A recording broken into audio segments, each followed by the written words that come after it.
तो बात क्या है, वृंदावन की प्राप्ति श्री जी की कृपा से, वृंदावन में वास सखीन सहचरीन की कृपा से, पर वृंदावन का अनुभव ये तो रसिक संतन की कृपा से होएगा, ये तो रसिकन की कृपा से होएगा। उनको ढूंढो, उनके चरण वंदन करो। और ऐसी ही कृपा हुई हमारे श्री प्रकाशानंद सरस्वती जी के ऊपर श्री चैतन्य महाप्रभु के।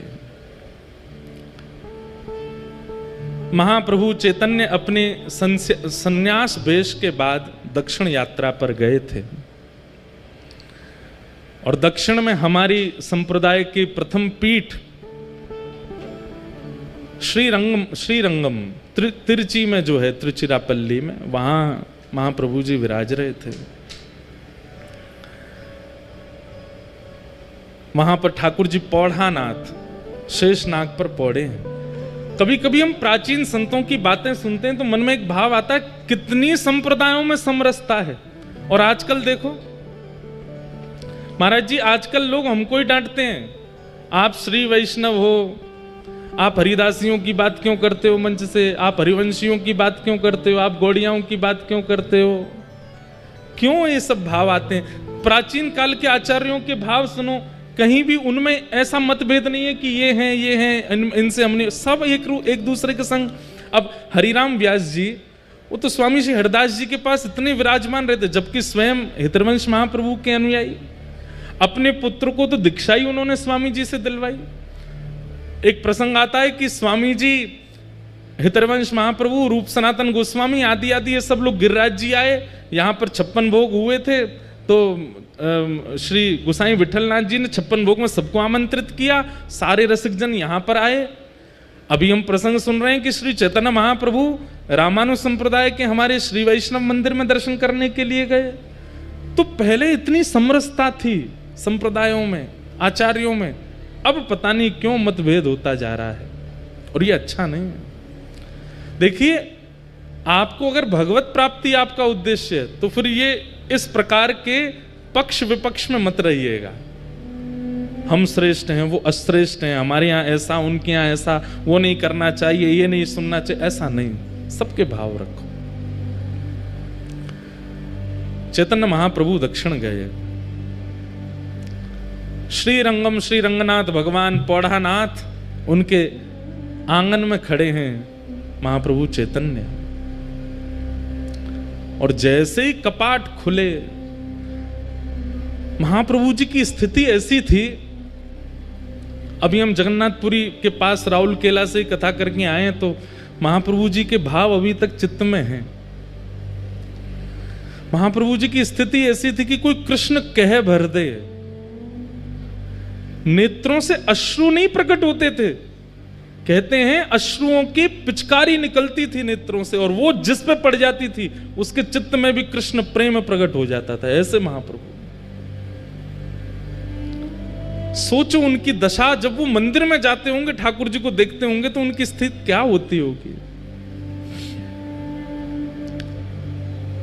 जैसे ही कपाट खुले श्री रंगनाथ भगवान के, चैतन्य महाप्रभु ने जैसे ही मुखमंडल का दर्शन किया, उत्ताल नृत्य करने लगे, भुजाएं उठा करके नृत्य कर रहे हैं, नाच रहे हैं, गा रहे हैं, आनंद उत्सव मना रहे हैं, नेत्रों से अश्रुपात। ये दो भावों का एक जगह दर्शन होता था।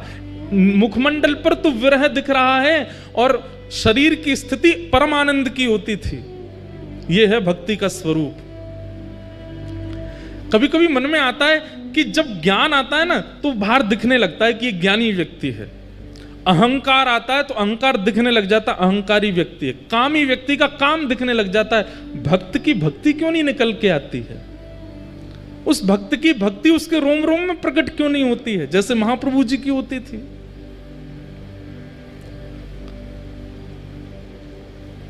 चैतन्य महाप्रभु भाव नृत्य कर रहे थे।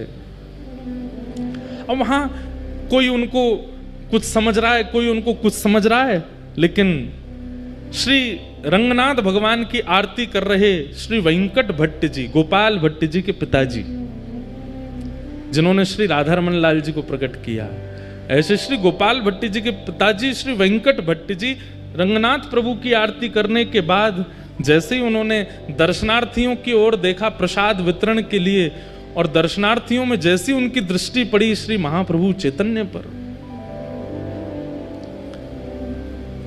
आप विश्वास नहीं करेंगे उनको क्या अनुभव हुआ। चैतन्य महाप्रभु को देख करके उनके पलक झपकनी भूल गई। अपनी जिस अवस्था में थे उसी अवस्था में रह गए, अंदर गर्भगृह में वेंकट भट्ट जी। और थोड़ी देर में वो क्या देखते हैं कि चैतन्य महाप्रभु तो अंतर्ध्यान हो गए, साक्षात नारायण नृत्य कर रहे हैं महाप्रभु जी के रूप में। और वे अपने नेत्रों पर विश्वास नहीं कर पा रहे, अपनी आंख मीटते हैं, खोल के देखते हैं तो चैतन्य महाप्रभु हैं।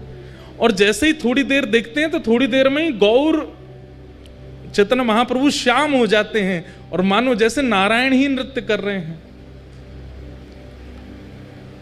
जैसे ही गर्भगृह में देखते हैं तो गर्भगृह में देखते हैं कि ठाकुर जी शेष शैया पे हैं ही नहीं, वो तो बाहर नृत्य कर रहे हैं। कभी दोनों युगल नृत्य करते हैं, कभी एकांत में चैतन्य महाप्रभु नृत्य करते हैं।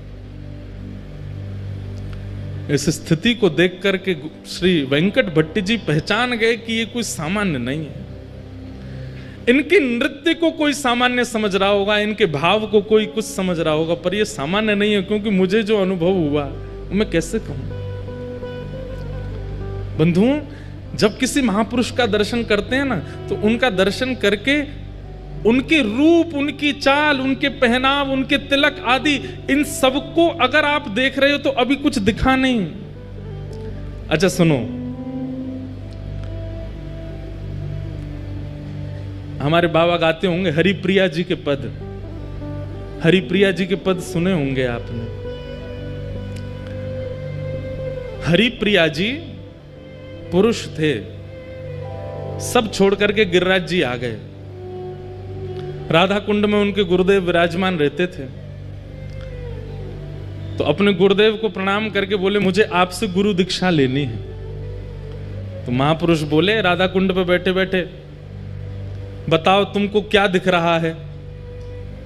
तो हरिप्रिया जी, पहले उनका पूर्व नाम कुछ और था, बोले माथे पर सुंदर उर्दपुंड है, गले में तुलसी की माला है, अद्भुत वस्त्र पहने हैं, आसन पर गुरुदेव विराज रहे हैं, करुआ पास में रखा है, ठाकुर जी की सेवा पीछे हो रही है। गुरुदेव बोले दीक्षा नहीं देनी, जाओ। और सुनो, दीक्षा की इतनी तुमको भूख है, जाओ गिरिराज जी की परिक्रमा लगा के आओ।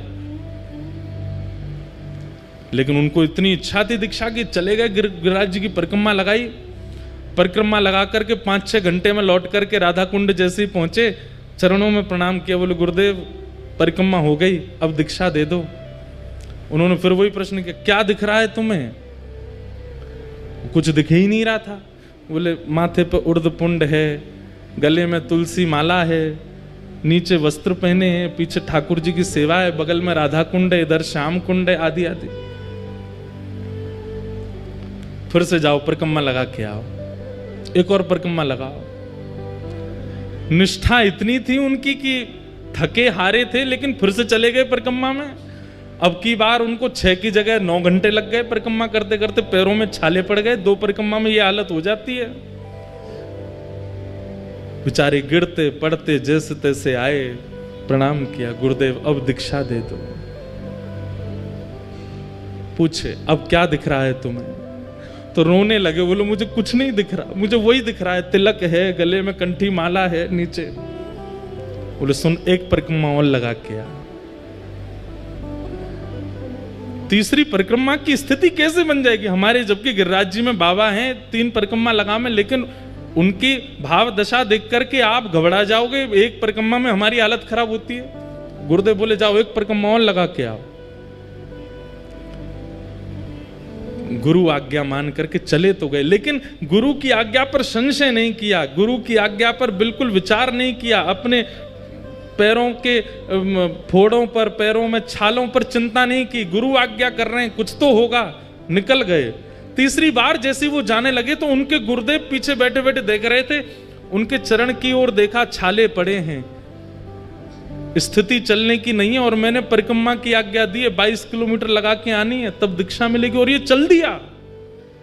तुरंत मन में आ गया भाव, श्री जी यहाँ पे कृपा करो। अब जैसे ही वो गिरिराज जी की परिक्रमा में गए तो उनको पहले तो लोग दिख रहे थे, पहले तो माताएं दिख रही थी, पहले तो भाई लोग दिख रहे थे, अब पता अब लिख रहा है कि सब सहचरियां हैं। सब किसी के हाथ में चमर है, किसी के हाथ में बीड़ा है, किसी के पास कुछ है, किसी के पास, सब अलग अलग दिख रहे हैं। साक्षात गिरिराज जी ऐसे लग रहे हैं मानो कोई निकुंज भवन है, या कि कोई अटारी पर कभी श्री जी आ रही हैं, कोई अटारी पर श्याम सुंदर आ रहे हैं, कभी कहीं से मोर बोल रहे हैं, कहीं कहीं वीणा बज रही है, कहीं पर बंशी बज रही है। अब पूरी दृष्टि ही बदल गई। 24 घंटे लगे उनको और वृंदावन में संपूर्ण ब्रज का दर्शन कर लिया, संपूर्ण निकुंज लीला का दर्शन कर लिया। लौट करके जैसे ही अपने गुरुदेव के पास आए, प्रणाम किया, बोले लाला अब क्या दिख रहा है?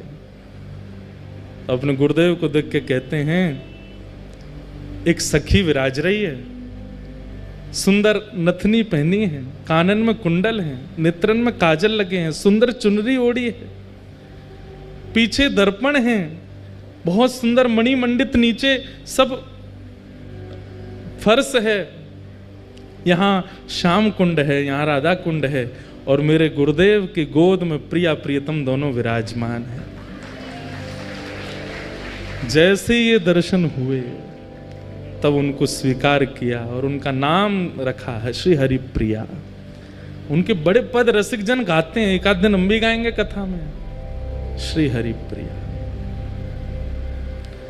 मैं क्या बताना चाह रहा हूं आपको कि ब्रज में रहने वाले रसिक महापुरुष अगर इनके मन में आ गई कि याकू ब्रज को अनुभव होना चाहिए तो हो जाएगा। आपके अनेक प्रयासों से नहीं होगा, आपके अथक प्रयासों से नहीं होगा, किसी रसिक के मन में आ गई कि इसको ब्रज प्राप्त हो तो हो जाएगा।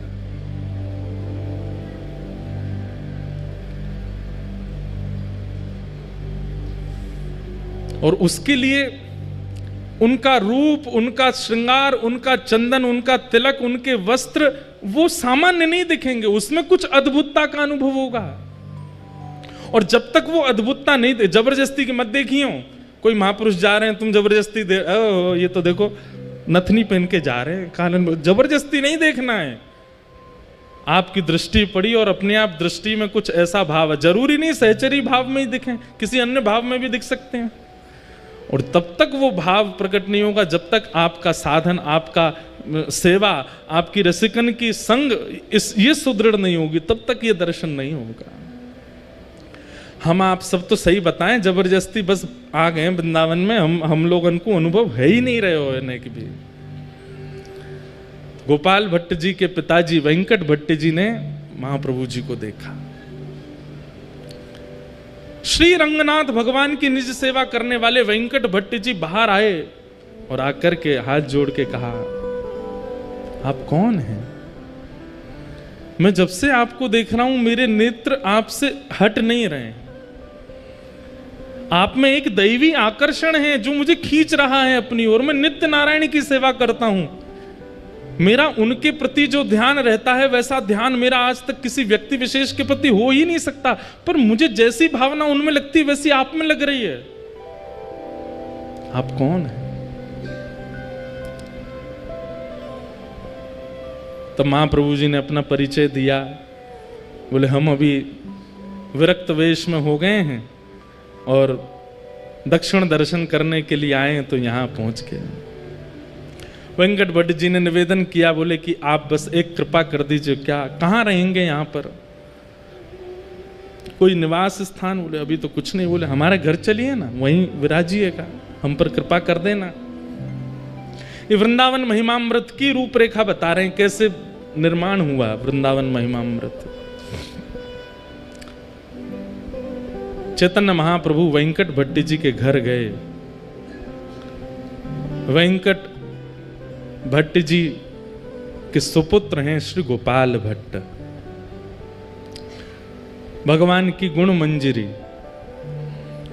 महाप्रभु जी जैसे ही घर पहुंचे, उनकी पत्नी, उनके रिश्तेदार सबने महाप्रभु जी का दर्शन किया, लेकिन जैसे ही श्री गोपाल भट्ट जी ने दर्शन किया, गोपाल भट्ट जी तो मानो जैसे उनकी भी स्थिति ऐसी हो गई, पलक झपकना भूल गए, पैर धर कहीं रहे, जा कहीं रहे, देख करके अपने अपने अपने वश में अपना शरीर नहीं है, ऐसी स्थिति हो गई। मैं एक बात कहा करता हूं, आचार्य चरणों के सन्मुख जाकर के अगर आपको ये याद रहा कि मैं किस कारण से आया था, मुझे क्या पूछना था, मुझे क्या बताना था, इतनी सुध-बुध है तो समझो अभी कृपा ना भाई, विस्मृति हो जाए, भूल गए सब, तब समझो कि हां अब दर्शन भये महापुरुष के। भूल गए, प्रश्न याद नहीं आ रहा है, क्या सोच के आए थे भूल गए, लाए थे माला लेके आए थे, प्रसाद लेके आए थे, दक्षिणा पोशाक कुछ अर्पित कर, कुछ पता ही नहीं चल रहा है, उठा कुछ रहे हैं, धर कुछ रहे हैं, ऐसी स्थिति हो जाएगी। गोपाल भट्ट जी छोटे से हैं, अभी ज्यादा आयु नहीं है, लेकिन महाप्रभु जी को देख करके उनकी स्थिति ऐसी हो गई कि बस यही मेरे सब सर्वस्व है। इस सर्वस्व की भावना उनके प्रति प्रकट हो गई। महाप्रभु जी का एक वैष्णव भाव से जैसा सम्मान होना चाहिए, पूरे परिवार ने किया, माला पहनाई, चंदन लगाया, पोशाक उड़ाई, चरण धोए, सबने चरणामृत पिया।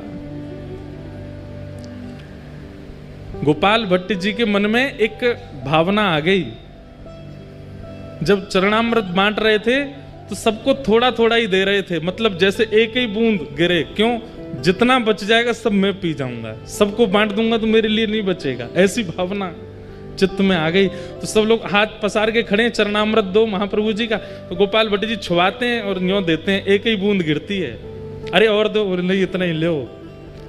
और जैसे सब में बांट दिया, पता चली सब हो गया, जितना बचा सब पान कर गए स्वयं ही। आहा,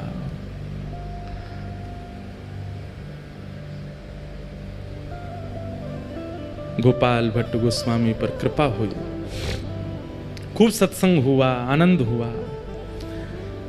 अगले दिन श्री चैतन्य महाप्रभु प्रस्थान करने के लिए तैयार हुए। वेंकट भट्ट जी ने निवेदन किया, बोले कि महाप्रभु जी आप कहाँ जा रहे हैं? बोले अब यात्रा हो गई हमारी, अब आगे चलेंगे। बोले आज आषाढ़ शुक्ल एकादशी है, आज से चातुर्मास प्रारंभ हो रहा है, आपका प्रथम विरक्त वेश है, अब आप नहीं जा सकते यहां से, 4 महीना तो हिल नहीं सकते। और पूरा घर नृत्य करने लगा। चैतन्य महाप्रभु चिंता में बैठे, बोले कि ये क्या हुआ, आज से चातुर्मास प्रारंभ हो गया, मुझे तो याद ही नहीं था। और सबसे प्रसन्न होकर के झूम रहे हैं श्री गोपाल भट्ट गोस्वामी, छोटे से। बोले ये तो हम पर कृपा करने के लिए ऐसा योग बना है कि आप भूल गए और वो दिन आ गया कि अब आपको यहीं रहना पड़ेगा। महाप्रभु जी बोले कैसे बताऊं कि गोपाल भट्ट तुम गुणमंजरी हो, तुम ही वृंदावन में श्री राधा रमण जी को प्रकट करोगे।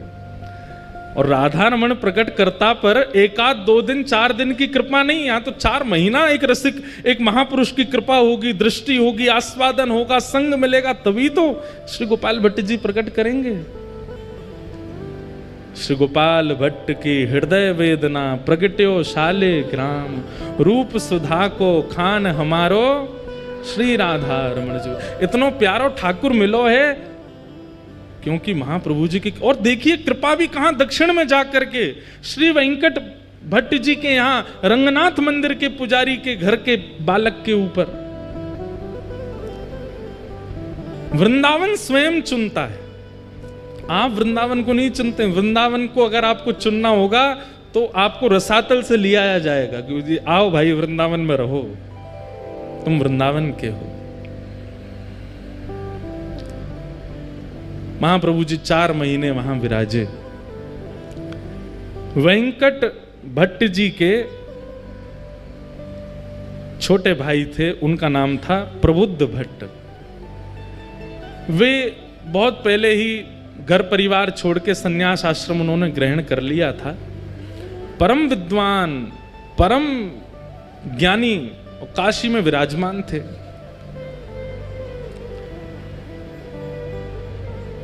ऐसा ज्ञान था उनका कि उनके जैसे उन्होंने 10,000 शिष्य बनाए, मतलब ना ज्यादा ना कम, अपने जैसे ही 10,000 बना दिए, इतने ज्ञानी थे।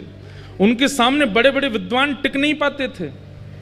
प्रबुद्ध भट्ट देखो, एक महापुरुष एक परिवार में जाकर के एक नहीं कितनों पर कृपा करता है। ये तो गोपाल भट्ट जी सामने बैठे हैं, प्रबुद्ध भट्ट तो है ही नहीं वहां पर, वो तो काशी में है।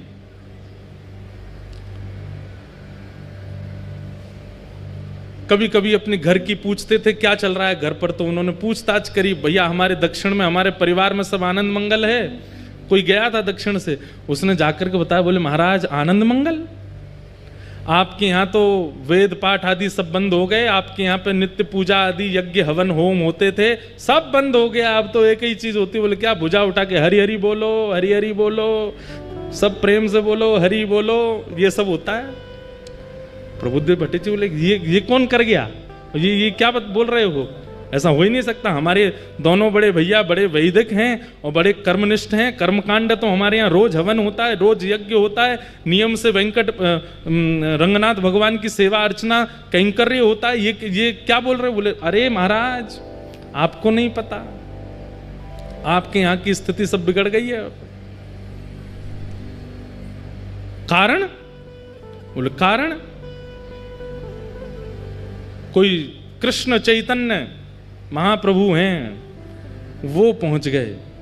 कहते हैं उनको देखते ही प्रेम प्रकट हो जाता है चित्त में, उनको देखते ही भाव प्रकट हो जाता है। उन्होंने जाकर के आपके परिवार के ऊपर ऐसा टोना किया है, सब एक तरफ धर के केवल और केवल हरिनाम संकीर्तन करते हैं। ये सुनकर के प्रबुद्ध भट्ट जी को बड़ा क्रोध आया। बोले इसकी जानकारी बताओ तो मुझे, कौन है चैतन्य कृष्ण? उनके बारे में सब बताया। बोले कि अभी जगन्नाथपुरी में विराज रहे हैं और महाराज इनके ऊपर ऐसी शक्ति है, ऐसा टोन। अब ये तो देखो आज भी होता है, ये आज भी होता है। हमारे चित्र विचित्र बाबा गाते हैं, लोग बाग झूमते हैं, आनंद करते हैं, तो चार लोग बैठ के यूं भी कहते होंगे ये कुछ पी के आते हैं जो इनकी आवाज ऐसी आ जाती है, ये कुछ खा के आते होंगे ऐसा जो इनके स्वर ऐसे हो जाते हैं। हमारी पूनम दीदी जब गाती हैं तो भाव में नेत्रों से आंसू गिरने लगते हैं, उसमें भी लोग बाग बोले जबरदस्ती रोती हैं, इनके भाव नहीं आ रहे हैं, जबरदस्ती। लोग बाग बोलते हैं, लोग बोलना बंद नहीं करेंगे। आप भाव से राधा रमन जी के मंदिर में जाके नृत्य करने लग जाओ, उधर नचकैया खड़ो है, नाच रहो है, ठाकुर जी के आगे भी मान नहीं रहो, यहीं पे नाच रहो है। आजकल हमारे लिए भी बन नहीं है बातें, तो क्या ये तो जब महाप्रभु जी को नहीं छोड़ा, जब मीराबाई को नहीं छोड़ा लोगों ने, तो फिर हम तो कहाँ नेक से बालक हैं, हमको कैसे छोड़ दें? और ये भी कृपा है आपके लिए। चार लोग यूं कहें पाखंड है तब समझो कि हाँ बढ़िया है, ये भक्ति के आसपास सिक्योरिटी गार्ड तो भी आ गए।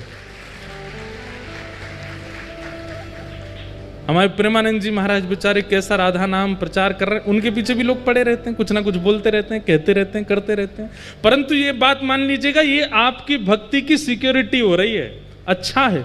भ्रात श्री प्रबोधानंद जी कहते हैं, भ्रातः तिष्ठ टले टले विटपिनाम ग्रामेषु भिक्षाम अटः। नहीं, श्री रूप गोस्वामी कहते हैं, स्वच्छंदम पिबयामुनम जलमलम चीराणि कंथाम कुरु सम्मानम कलयाति घोर गरलम नीचपुमानम शुद्धा। वृंदावन में तो आपकी निंदा होने लग जाए तो समझो अब भक्ति सुरक्षित है, अब भक्ति बढ़िया हमारी, अब यहाँ पे कोई की आंच नहीं आवेगी, बढ़िया है। बाहर खड़े हैं चार पहरेदार,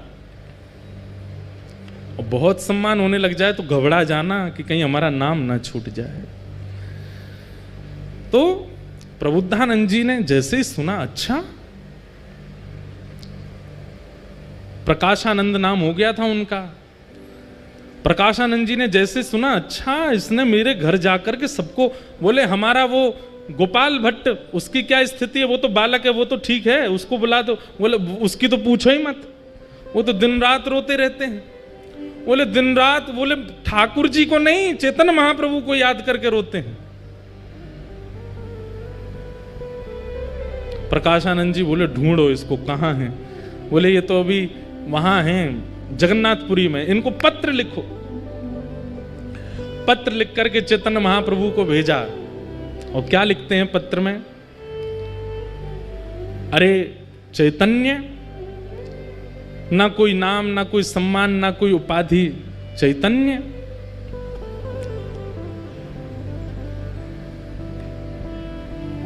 सन्यासी हो, सुना है हमने, लेकिन सन्यासी होकर के तुम बहुत नाचते हो, उछल उछल करके नाचते हो, गाते हो, ये सन्यासियों का स्वरूप है। अरे सन्यासी हो तो सन्यासियों की तरह रहा करो। ये किस प्रकार का रूप प्रकट कर रहे हो? सन्यासियों को तो बहुत भाव से रहना चाहिए। और सन्यासियों का निवास स्थान जगन्नाथपुरी नहीं होता, सन्यासियों का निवास स्थान वृंदावन नहीं होता। सन्यासी ऐसे घूमते डोलते नहीं रहते हैं। सन्यासी तो गंगा ज्ञान के तट पर काशी में विराजते हैं, वेदों पर मनन करते हैं, शास्त्रों पर चिंतन करते हैं, लोगों को वेद शास्त्र पढ़ाते हैं। ये सन्यासियों का। और तुम क्या कर रहे हो? ये नाच नाच करके और दुनिया में कृष्ण नाम की ये सन्यासी का स्वरूप नहीं होता। चैतन्य महाप्रभु गंभीरा में विराजमान थे, जगन्नाथपुरी में भावावेश में रहते थे। प्रकाशानंद जी का पहुंचा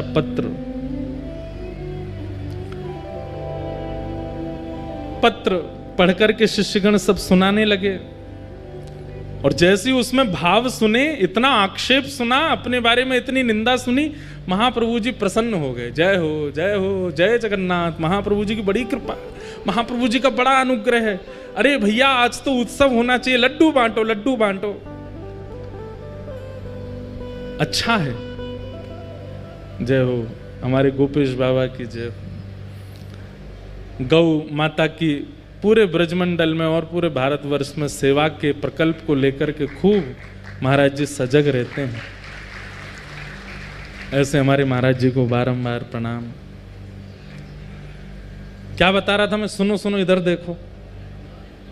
क्या बता रहा था मैं? हैं? हाँ, पत्र आया, लड्डू बांटो, रबड़ी बांटो।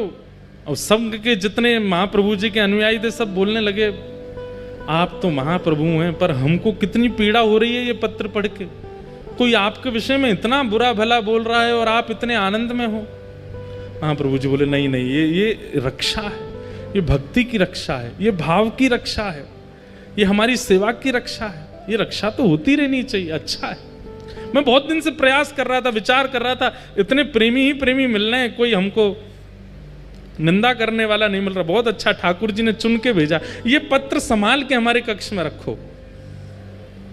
ऐसे महाप्रभु जी। लेकिन उनके परम शिष्य स्वरूप दामोदर दास जी बोले, इसका उत्तर तो मिलेगा। महाप्रभु जी आप शांत रहिए, हम उत्तर भेज दे। बोले नहीं, उत्तर में कुछ ऐसा नहीं, ऐसा कुछ नहीं लिखेंगे, आपको पढ़वा के ही भेजेंगे। और उन्होंने उत्तर में क्या लिखा? हे प्यारे सखा, आपने जो बात कही कि सन्यासी को काशी में रहना चाहिए, गंगा के तट पर रहना चाहिए, शिव की आराधना करनी चाहिए, वेद वेदांतों का नियम पाठ करना चाहिए, आदि आदि। बोले आप जिन शिव की आराधना करते हैं, उन शिव के मस्तक पर जो गंगा है ना, वो महाप्रभु जगन्नाथ जी के चरणों से ही प्रकट होती है। श्री कृष्ण के चरणों से ही प्रकट होने वाली गंगा है, जिसके तट पर काशी विराजमान है। आप तो उस गंगा के तट पर रहते हैं जो ठाकुर जी के चरणामृत है। हम तो जगन्नाथपुरी में महाप्रभु जी के संग ही रहते हैं। जिनके चरणों से गंगा निकली, हम उनके साथ रहते हैं। और आप काशी की इतनी महिमा बता रहे हो कि काशी में मुक्ति मिलती है, सन्यासियों को रहना चाहिए, आदि आदि। वहां पर महादेव कान में मंत्र बोलते हैं काशी में। ऐसा कहते हैं मणिकर्णिका पर अगर संस्कार हो जाए किसी का, तो जीवन में उसने कितने भी पाप किए हों, महादेव उसके कान में राम तारक मंत्र बोलते हैं, उसकी सीधे भगवत प्राप्ति होती है। काशी में अंतिम संस्कार की बड़ी महिमा है।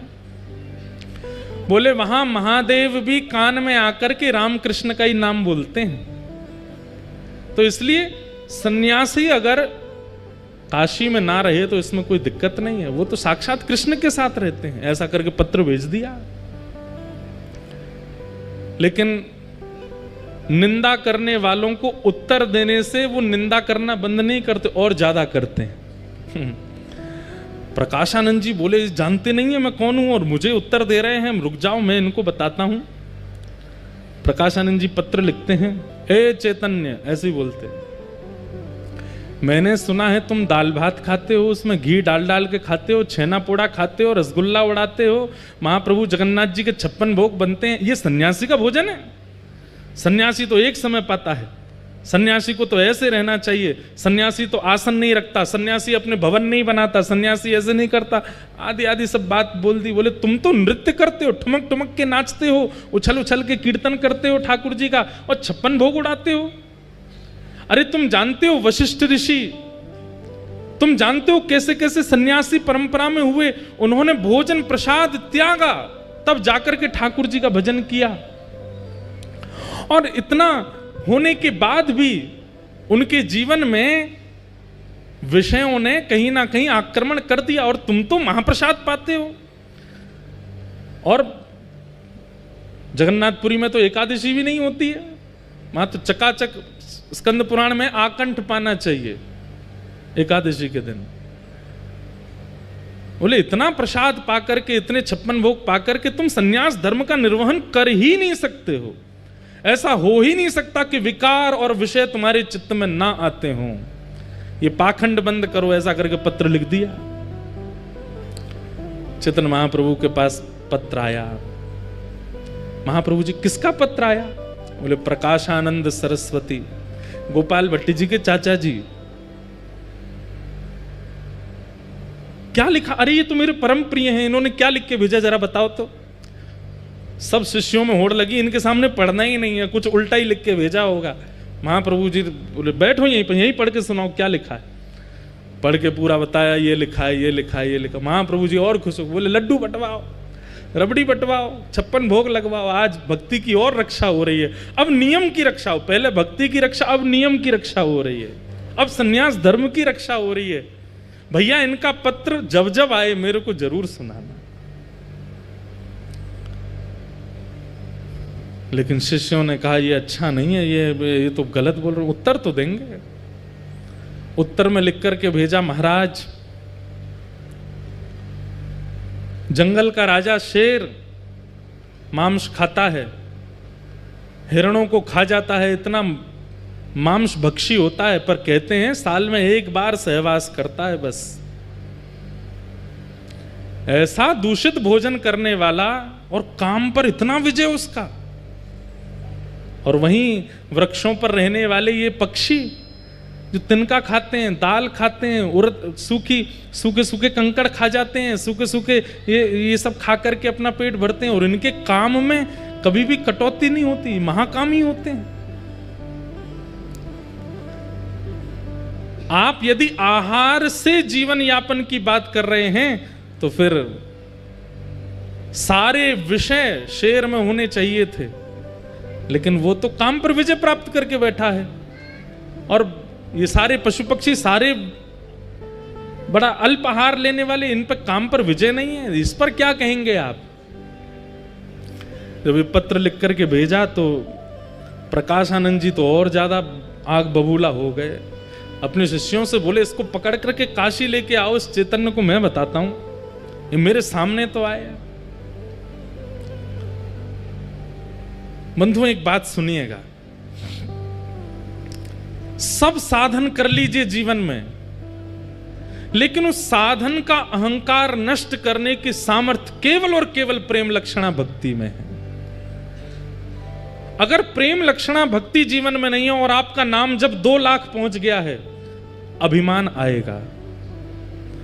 प्रेम लक्षणा भक्ति जीवन में नहीं है और हर एकादशी गिरिराज जी की परिक्रमा करते हो तो उस परिक्रमा का अभिमान आएगा। सेवा का अभिमान सामान्य अभिमान से ज्यादा भयानक है।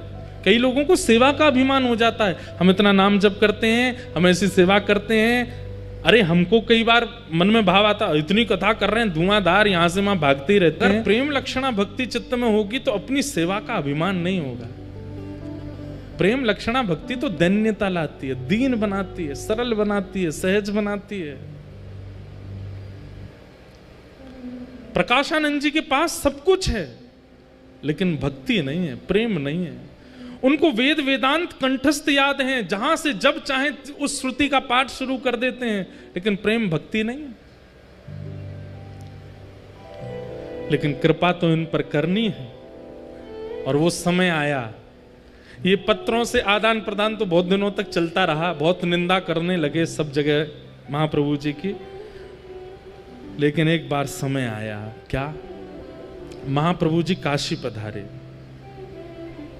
और तपन मिश्र नाम के एक भक्त थे, उनके यहाँ महाप्रभु जी विराजमान थे। इनको पता चला प्रकाशानंद जी को कि वही कृष्ण चैतन्य काशी आया है। बोले इसको कैसे भी करके मेरे सामने ले आओ। ये मेरे सामने आया नहीं और मैंने अपने वेद वेदांतों के बाणों से इसका पर्दाफाश कर दूंगा। ऐसे ऐसे बात। अब सोचो कितना घनघोर वैष्णव अपराध इनसे बन रहा है।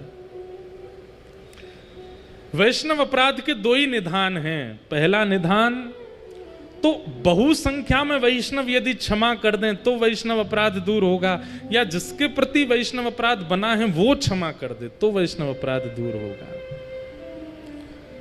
इतना भयानक वैष्णव अपराध बन गया था इनसे। अब महाप्रभु जी को इनके पत्रों से चिंता होती थी।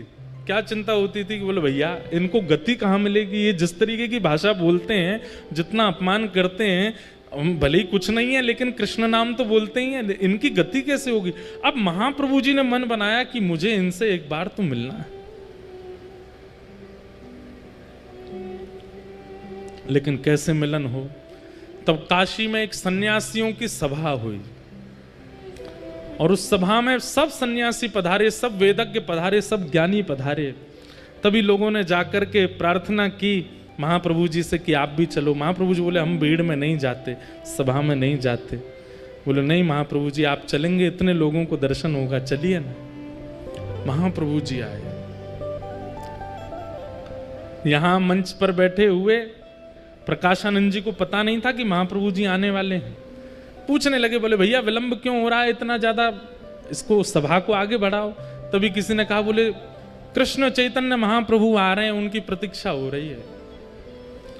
प्रकाशानंद जी ने तो अपनी कमर कसी, सिर पर एक पटका सा बांधा, बोले आज आने दो, आज बढ़िया है, इतनी सभा है, सबके सामने इसको आज देखूंगा।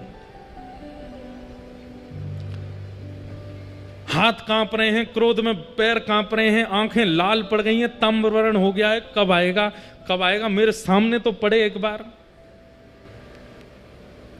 इतने में ही श्री चैतन्य महाप्रभु का आगमन हुआ और जैसे ही महाप्रभु जी का उस सभा में गृह में प्रवेश हुआ, मानो जैसे किसी ने जलाशय में बैठे हुए लोग थे और किसी ने करंट छोड़ दिया हो। जैसे ही महाप्रभु जी का आगमन हुआ, मानो महाप्रभु जी वहां आए और यहां आगे बैठा व्यक्ति कृष्ण कृष्ण कृष्ण कृष्ण कृष्ण, उसके मुख से नाम ध्वनि प्रकट हो गई। इतने में ही पीछे का कोई व्यक्ति कृष्ण कृष्ण कृष्ण कृष्ण, मुख से नाम प्रकट होने लगा। तभी वहां दूसरा व्यक्ति हरि बोल कहकर के नृत्य करने लगा। पूरी सभा मानो देखते ही देखते देखते और केवल नाम नहीं प्रकट हो रहा है, नेत्रों से भावाश्रु जल बह रहे हैं, सब भुजा उठा करके नृत्य कर रहे हैं। केवल महाप्रभु जी की उस सभा में आगमन मात्र से यह स्थिति हो गई। मंच पर बैठे प्रकाशानंद जी ने जैसे ही देखा, अभी ये नहीं पता था कि यही चैतन्य महाप्रभु हैं, देखते ही मेरे आंसू क्यों आ रहे हैं, मेरा शरीर क्यों कांप रहा है, कृष्ण कृष्ण कृष्ण हरि बोल हरि बोल हरि बोल, ये कैसे शब्द मेरे भीतर से प्रकट हो रहे हैं। आसपास के अपने बालकों से बोले, तुमको भी मेरे अंदर से कृष्ण नाम सुनाई दे रहा। बोले जी गुरु जी, ये मेरे आंसू क्यों आ रहे हैं, कुछ सभा में हुआ है क्या। तभी कोई कहता है, महाप्रभु कृष्ण चैतन्य आ गए। बंधुओं, विचार करके मन में भाव आता है, जिनकी उपस्थिति मात्र एक पत्थर हृदय के चित्त में भाव प्रकट कर देती है, कैसे महाप्रभु जी रहे होंगे। जिनको पता नहीं है वृंदावन क्या है, जिनको पता नहीं है कृष्ण कौन है, जिनको पता नहीं है युगल उपासना क्या होती है, ऐसे लोग उस सभा में बैठे हैं और महाप्रभु जी के आते ही सबके चित्त में कृष्ण प्रवाहित हो गए। किसी को अपने तन की सुध नहीं है, किसी को अपनी वाणी की सुध नहीं है, सब मानो जैसे एक व्यक्ति के हाथ में सबकी वाणी का कंट्रोल, सबके नेत्रों का कंट्रोल आ गया हो। और महाप्रभु जी दोनों भुजा उठाए, कभी यहां गिरते हैं कभी वहां गिरते हैं, सब संभालते हुए आ रहे हैं।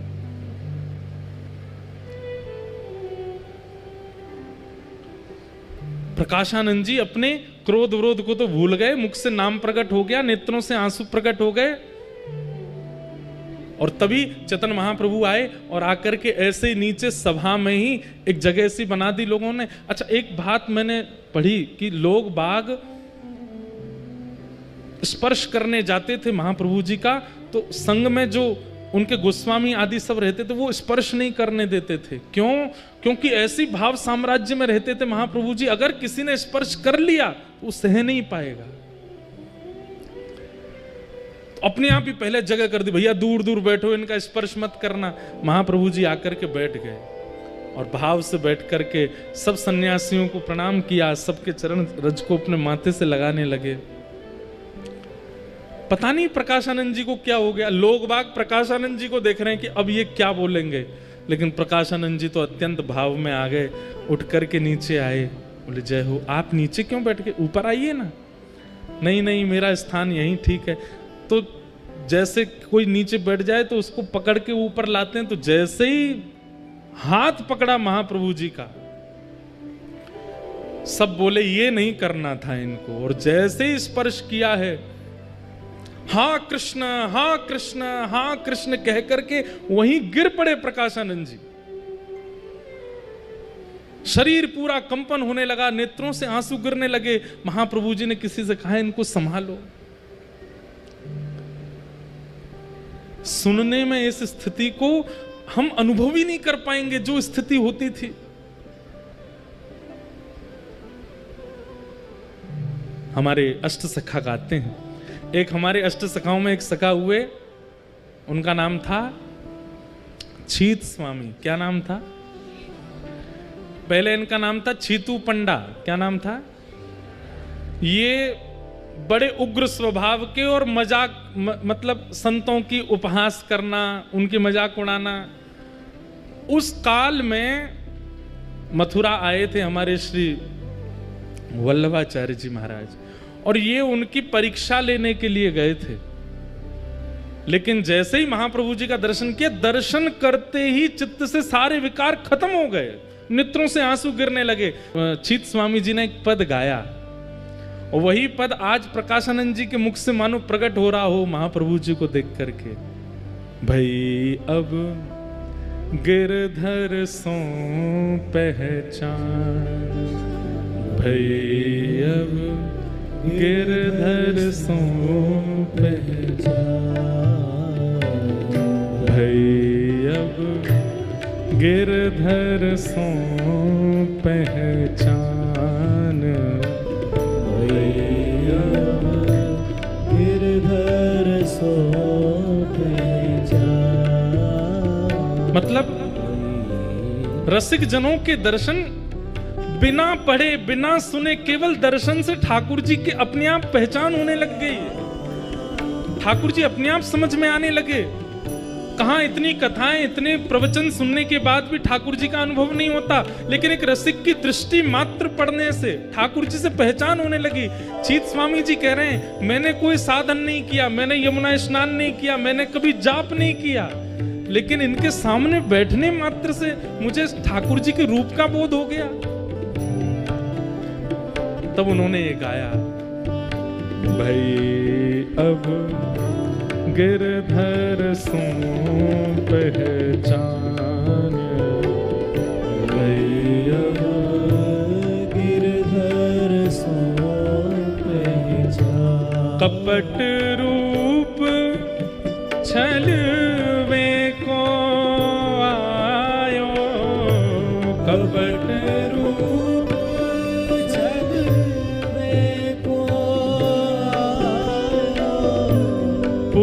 पुरुषोत्तम नहीं जान,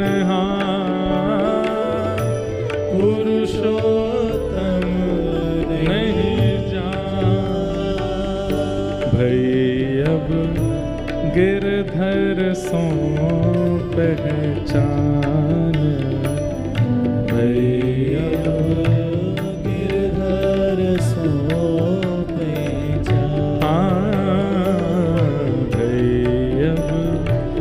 गिरधर सो पहचान, गिरधर सो पहचान।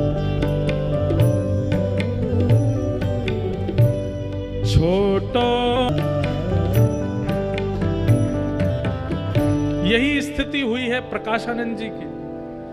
महाप्रभु जी को देख करके क्रोध विरोध तो सब भूल भाल गए, नीचे बैठ गए और सामने बस देख रहे हैं अपलक नेत्रों से। मुख से कृष्ण नाम ध्वनि निकल रही है, नेत्रों से अश्रुपात हो रहा है। लेकिन थोड़ी देर बाद अपने आप को समझाने लगे, ये सब माया है, ये जादूगर है, इसने जादू कर दिया, टोना कर दिया मेरे ऊपर। लेकिन दर्शन का कुछ तो प्रभाव होता। प्रभाव क्या हुआ कि वाणी में शीलता आ गई। चाह तो रहे थे कि मैं थोड़ा कठोर बोलूं, कुछ गड़बड़ बोलूं, कुछ उल्टा सीधा बोलूं, लेकिन बोल क्या रहे हैं? कैसे हो आप? ठीक हैं? आप ऊपर नहीं विराज रहे, नीचे ही बैठ रहे। और खुद मन में सोच रहे मैं इतना प्रेम से क्यों बात कर रहा हूं। वो सोच रहे मुझे तो क्रोध करना है, मुझे तो चिल्लाना है इनके ऊपर, लेकिन अब अपने वश में नहीं है। ये होता है रसिकों के दर्शन से। महाप्रभु जी बोले आपकी सबकी कृपा है। प्रकाशानंद जी बोलने लगे मैं आपसे एक शिकायत करना चाहता हूं। बोले क्या? सन्यासियों को इतना नाचना नहीं चाहिए। आप इतना रोते हो, इतना ज्यादा अच्छी बात नहीं है ये। अरे सन्यासी तो पूरे विश्व को ज्ञान देता है, उसकी रहनी उसकी करनी से लोग प्रभावित होते हैं। आप क्या करते हैं इतना? मुझे लगता है आप पढ़ते नहीं हो, आपको पढ़ना चाहिए। महाप्रभु जी बोले हमको तो कुछ आता ही नहीं है, हम तो बिल्कुल अज्ञानी हैं, पढ़ाई लिखाई हमसे होती नहीं थी। तो हमारे गुरुजी ने गलती से बहुत मेहनत करके 6 साल लगे हमको एक श्लोक याद करवाया। बोले कौन सा श्लोक याद कराया? जब बताओ। तो अब वेदक हैं, ज्ञानी हैं, तो सुनने बैठ गए। बताइए कौन सा श्लोक याद कराया? बोले हरेर नाम हरेर नाम हरेर नामैव केवलम कलौ नास्त्यैव नास्त्यैव नास्त्यैव गतिरन्यथा। केवल हरि नाम हरि नाम हरि नाम, इसी से कल्याण होगा। कलयुग में और किसी से कल्याण होने वाला नहीं है। प्रकाशानंद जी बोले और आपने ये श्लोक याद करके जीवन में उतार लिया? बोले हाँ हमने तो भैया, मैं क्या बताऊं, गुरुजी ने ये श्लोक याद करा दिया, फिर हमने इसका अर्थ पूछा तो गुरुजी ने बताया कलयुग में केवल नाम से उद्धार होगा। फिर हमारे गुरुजी ने हमको महामंत्र दे दिया। बोले क्या है महामंत्र? बोले हरे कृष्ण कृष्ण कृष्ण हरे हरे, हरे राम राम राम। बोले बस ये 2 ही आते हैं हमको, और कुछ नहीं आता। और महाप्रभु जी वो तो सब जानते हैं, लेकिन बोल रहे हैं बोले बस ये 2 ही आते हैं हमको, और कुछ नहीं आता। और महाप्रभु जी वो तो सब जानते हैं, लेकिन बोल रहे हैं। प्रकाशानंद जी बोले आप एक काम करो अब। बोले क्या? अब मेरा लड़ने का मन नहीं है आपसे, आप अच्छे व्यक्ति हो, आपका स्वभाव स्वरूप देख के मुझे आप पे कृपा करने का मन हो रहा है। महाप्रभु जी बोले कर दो कृपा। बोले कृपा ऐसे नहीं करूंगा, तो पढ़ने आओ मेरे पास, मैं आपको वेद पढ़ाऊंगा। महाप्रभु जी बोले कब से आना है? आज से। आज से बढ़िया दिन है, आज से चलो। महाराज प्रकाशानंद जी हाथ पकड़ के ले गए अपने घर पे ही जाकर के महाप्रभु जी को सामने बैठा। बोले पढ़ो हमारे साथ। महाप्रभु जी बैठ गए। 3 दिन हो गए पढ़ते पढ़ते। 3 दिन बाद प्रकाशानंद जी बोले आपको कोई पूछना नहीं है कुछ भी? 3 दिन से हम पढ़ाए जा रहे हैं, आपको सब समझ में आ गया? महाप्रभु जी बोले आपने कहा था सुनना है, समझने की आपने नहीं कही थी। आपने केवल कहा था सुनते रहो, हम सुनते ही जा रहे हैं, समझने की आपने कही नहीं हमसे। प्रकाशानंद जी सिर पकड़ के बैठ गए। बोले यही होता है, ये भक्ति जिन लोगों के चित्त में आ जाती है वो जितना कहो उतना ही करते हैं, उससे अधिक नहीं करते। बोले आप कृपा कर दो। बोले मैंने 3 दिन में क्या पढ़ा तुमको समझ नहीं आया? बोले सुनने के लिए कहा था, सुन तो हम रहे हैं ना, हम इधर देखते ना उधर, आपको देख के सुनते रहते हैं। प्रकाशानंद जी बोले ऐसे तुम्हारी गति नहीं होगी। बोले कैसे गति होगी? बोले इसको समझो भी। 3 दिन और पढ़ाया। 3 दिन बाद बोले अब समझ में आया। बोले अब हमको समझ नहीं आ रहा, हमारे गुरुजी पढ़ा के हार गए, वो नहीं समझा पाए, आप क्या समझाओगे हमको? बोले इतनी सरल भाषा में बोल रहा हूं फिर भी आपको समझ नहीं आ रहा। अरे ये तो शंकराचार्य जी की वाणी है, ये तो समझ में आनी चाहिए आपको, आद्य गुरु शंकराचार्य कह रहे हैं। महाप्रभु जी कहते हैं सुनिए सुनिए मेरी बात सुनिए। प्रकाशानंद जी बोले क्या क्या सुनना है? बोले आद्य गुरु शंकराचार्य जी ने पूरे विश्व को वैदिक ज्ञान प्रदान किया। ये कथा प्रकाशानंद जी को चैतन्य महाप्रभु सुना रहे हैं। और बोले फिर शंकराचार्य जी ने क्या किया, पूरा विश्व जो बौद्धवादी हो गया था, उन सब लोगों को परब्रह्म कौन है, परमात्मा कौन है, वो घटघटवासी हैं, आदि आदि ये सब बातों को उन्होंने अपने शंकर भाष्य आदि से सुनाया, समझाया। लेकिन एक दिन खबर पड़ी कि मां मरणासन अवस्था में है। प्रकाशानंद जी सुन रहे हैं, बोले अच्छा फिर? बोले शंकराचार्य जी गए अपनी मैया के पास, तो मां ने कहा बेटा मैंने सुना तूने पूरे विश्व का उद्धार किया, अपनी मां का भी उद्धार कर दे। तो शंकराचार्य जी सामने बैठकर के शंकर भाष्य सुनाने लगे, वेद वेदांतों की और सुंदर सुंदर भाव सुनाने लगे। ये श्लोक लो, ये मंत्र लो, ये लो, ये लो, ये परब्रह्म है, ये अणु में है, ये परमाणु में है, आदि आदि। माँ बोली बेटा मुझे समझ नहीं आ रहा है, मेरे जीवन के बहुत कम क्षण बचे हैं, कुछ सरल सा समझा जिससे मेरे चित्त में भाव आए।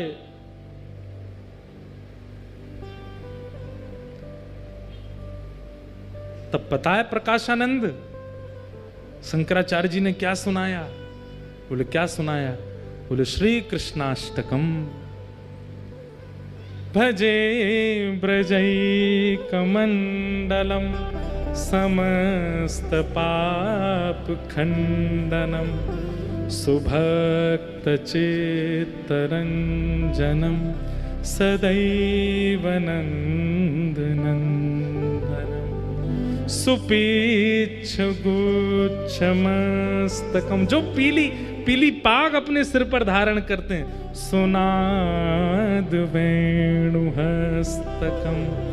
अनंगरंग सागरम नमामि कृष्ण नाम। और ये सुनते सुनते शंकराचार्य जी सुनाते सुनाते रो रहे हैं, और सुनते सुनते मां के नेत्रों से अश्रु निकले और भगवत धाम की प्राप्ति हो गई।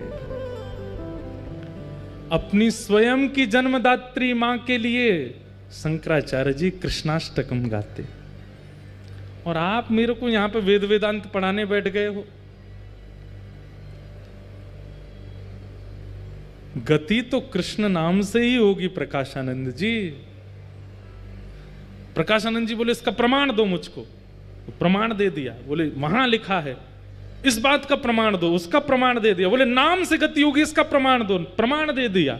प्रमाण प्रमाण प्रमाण प्रमाण, इतने प्रमाण दे दिए प्रकाशानंद जी को। लेकिन कुतर्की व्यक्ति के प्रमाणों से काम नहीं चलते, वो तो इसका भी प्रमाण लेके आओ। तो चैतन्य महाप्रभु को क्रोध आया, और जैसे ही आवेश में क्रोध आया, षड्भुज रूप धारण करके चैतन्य महाप्रभु प्रकट हो गए सामने। बोले तुझे प्रमाण चाहिए, देख प्रमाण, मैं ही प्रमाण हूं। और राम कृष्ण युक्त जब महाप्रभु जी का दर्शन किया, हाथ में धनुष बाण लगे हैं, कर में बंशी लगी है, जब षड्भुज रूप का दर्शन किया, बस एक क्षण के लिए दर्शन दे करके महाप्रभु जी ने तुरंत अपने भाव को अपने अंदर व्यवस्थित किया और चले गए वहां से। प्रकाशानंद जी तो रो रो के बुरा हाल हो गया उनका। बोले कि ये सामान्य नहीं है, ये साधारण नहीं है, ये कोई टोना टोटका जादूगर नहीं है, ये तो साक्षात श्री कृष्ण है, ये साक्षात श्री राम है, ये साक्षात परमात्मा ही इनके चित्त में विराजमान है। मैं इनको सामान्य पुरुष समझ रहा हूं।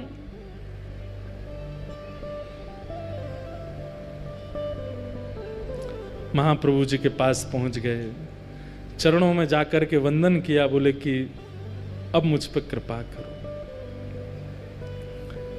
मैंने वेद वेदांत उपनिषद किसी को नहीं छोड़ा, सब पढ़ लिख करके विद्वान बन गया, लेकिन मैं आज इतनी वृद्धावस्था में अनुभव कर रहा हूं कि मेरी तो अधोगति हो रही है। हे नाथ, मैं आपके चरणों में अपने नाक रगड़ के प्रार्थना करता हूं, मुझ पर कृपा करो। चैतन्य महाप्रभु ने प्रकाशानंद जी की ओर देखा। बोले अब एक ही कृपा है। बोले क्या? हम जो कहें वो करो। बोले क्या करना है? बोले इसी वक्त सब छोड़ के वृंदावन चले जाओ, श्रीधाम वृंदावन की प्राप्ति कर लो। और श्री वृंदावन में जाकर के वहां आपको रूप गोस्वामी मिलेंगे, सनातन गोस्वामी मिलेंगे, मधु पंडित मिलेंगे, आदि आदि सब मिलेंगे। हमारे रूप गोस्वामी जी ने श्री गोविंद देव जी को प्रकट किया है, सनातन जी को मदन मोहन जी मिले हैं, मधु पंडित को गोपीनाथ जी मिले हैं, आपके ही परिवार का एक बालक गोपाल भट्ट, जिसका नाम सुनकर के आप इतने बौखला गए थे, वह भी आएगा वृंदावन और उसके यहां भी ठाकुर जी प्रकट होंगे। आप उससे पहले वृंदावन जाइए और श्री वृंदावन की महिमा पर अपनी कलम चलाइए, वृंदावन की महिमा को प्रकट करो। प्रकाशानंद जी ने चरणों में प्रणाम करके कहा कि हे महाराज, मैं वृंदावन जा रहा हूं। वृंदावन का नाम सुनते ही नेत्र सजल हो गए। मैं वृंदावन जा रहा हूं, लेकिन मुझे पुनः आपके दर्शन कैसे होंगे? बोल कोई नहीं, गोपाल भट्ट जब आएंगे वृंदावन और एक दिन उनकी विरह वेदना होगी चित्त में, और तभी उनके सेवित शालिग्राम जी से राधा रमण लाल जी प्रकट होंगे। उन राधा रमण जी को ही देखते रहना, कभी कभी मेरा अनुभव हो जाएगा। गौर होले राधा रमण, उनमें ही मेरे भाव का दर्शन आपको हो जाएगा। अब शरीर से मेरा दर्शन आपको दोबारा नहीं होगा, वृंदावन जाओ। और श्री प्रकाशानंद जी महाराज वृंदावन के लिए निकले, चरणों में प्रणाम करके बोले पहले मेरा नाम बदलो, ये प्रकाशानंद नाम ही हटा दो, इसने मेरा सर्वनाश ही किया है, मेरा नाम बदल दीजिए। चैतन्य महाप्रभु ने कह दिया, बोले प्रकाश की आवश्यकता वृंदावन में किसी और से नहीं, वहां तो नित्य प्रकाश रहता है, इसलिए प्रकाशानंद नहीं, अब प्रबुद्धानंद जाएंगे वृंदावन। और प्रबोधानंद जी को वृंदावन भेजा, जिन्होंने वृंदावन की रस भी थी और कुंज गलियों में जाकर के वृंदावन महिमामृत ग्रंथ की रचना की। बोलो वृंदावन बिहारी लाल की। ऐसे श्रीधाम वृंदावन का प्राकट्य श्री प्रबोधानंद जी ने किया। किशोरी जी की कृपा से ब्रज मिल जाएगा, सहचरियों की कृपा से वास मिल जाएगा, पर वृंदावन के अनुभव तो किसी रसिक की कृपा से ही होंगे। अगर रसिक की कृपा नहीं भई तो वृंदावन का अनुभव हो पाना अति मुश्किल है, अति दुष्कर है। ऐसे वृंदावन महिमा में यही घटना घटी श्री हरिराम व्यास जी के साथ। उन्हें तो स्वयं महादेव ने भेजा। अच्छा एक बात तो है, जिसको वृंदावन अनुभव करने की इच्छा हो ना, रसिकों के सेवा करने, एक बार काशी जरूर हुआ ना, वो काशी से ही आते हैं सवरे। ये देखो हरिराम व्यास जी भी काशी गए तभी वृंदावन आए। चैतन्य महाप्रभु ने रूप गोस्वामी जी को भी काशी से ही भेजा, फिर षड गोस्वामियों में भी एक गोस्वामी जी काशी से ही आए, फिर उसके बाद अभी प्रकाशानंद जी प्रबोधानंद जी बनकर के भी काशी से आए। लोग बाग इस बात का बड़ा खंडन करते हैं, कई लोग मुझे बहुत बड़ा बुला भी बोलते हैं, लेकिन ये बात प्रमाणित है, जो हमारे महादेव हैं वही कृपा करके ब्रज रस प्रदान करते हैं। महादेव जब अनुग्रह करते हैं, महादेव जब अति कृपा करते हैं, तब वृंदावन रस को उपहार रूप में भेंट करते हैं। काशी में जाकर के पहले अपनी दर्शन करके महादेव को परखवाया कि हम हैं कि नहीं वृंदावन के लायक। महादेव यदि चुन लेंगे तो फिर रसिकों की कृपा हो जाएगी, वृंदावन रस की प्राप्ति हो जाएगी। ऐसे श्री धाम वृंदावन का रस है।